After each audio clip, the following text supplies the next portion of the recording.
प्रिय विद्यार्थियों, वंदे मातरम। वसंत पंचमी एक ऐसे दिन के रूप में स्वीकार किया जाता है जो इस बात का प्रतीक है कि पतझड़ जा चुका है और ऋतुराज वसंत का आगमन हो गया है।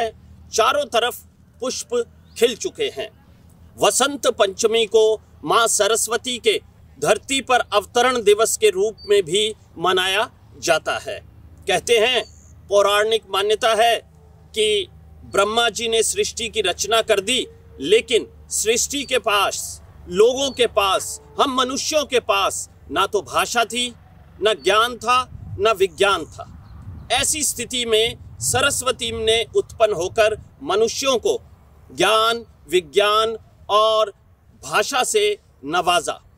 इसलिए आज के दिन को सरस्वती की पूजा, आराधना और अनुकंपा दिवस के रूप में भी मनाया जाता है।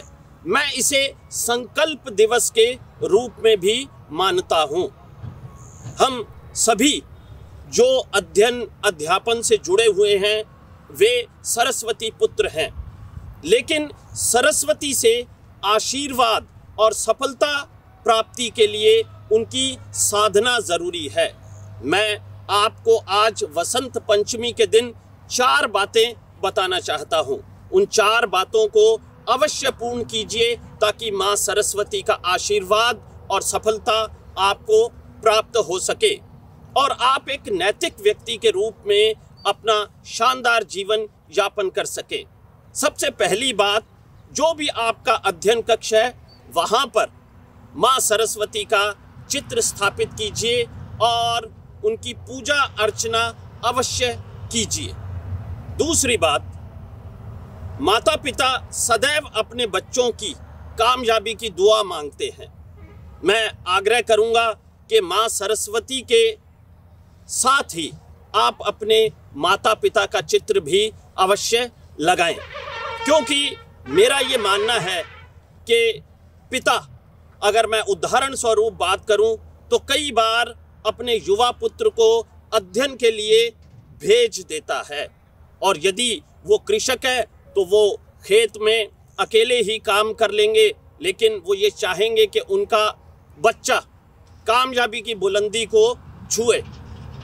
वो अगर एक दुकानदार हैं तो दुकान पर खुद ही बैठ लेंगे, मेहनत कर लेंगे, लेकिन आपको कामयाब इंसान के रूप में देखने के लिए अध्ययन हेतु ज़रूर भेजेंगे।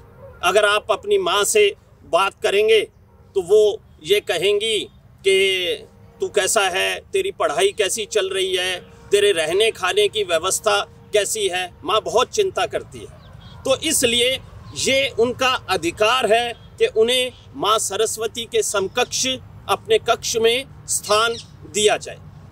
तीसरी बात आती है जो कि बेहद ज़रूरी है। सरस्वती किसी को अपने पुत्र के रूप में तभी स्वीकार करती हैं जब उनकी साधना की जाए, अर्थात मेहनत की जाए।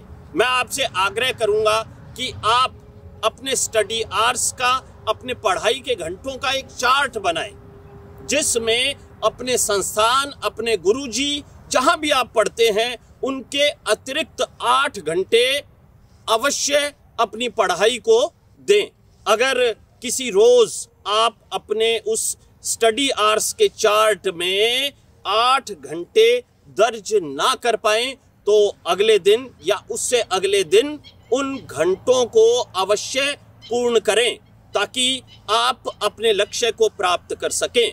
और एक बड़ी बात और जो सरस्वती मैया की सदैव इच्छा रहती है वो ये कि उनका हर पुत्र उद्देश्य की पवित्रता के लिए काम करे।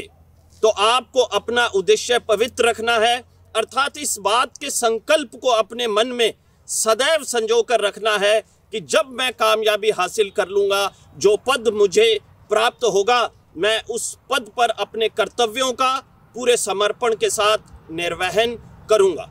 तो ये 4 बातें हैं जो आज के दिन आपको करनी है और मेरा पूर्ण विश्वास है कि अगर आपने ये बातें पूरी की, इन बिंदुओं पर चले, तो माँ सरस्वती अवश्य आपको सफलता का वर देंगी। माँ सरस्वती को प्रणाम। जय हिंद, जय भारत, जय राजस्थान।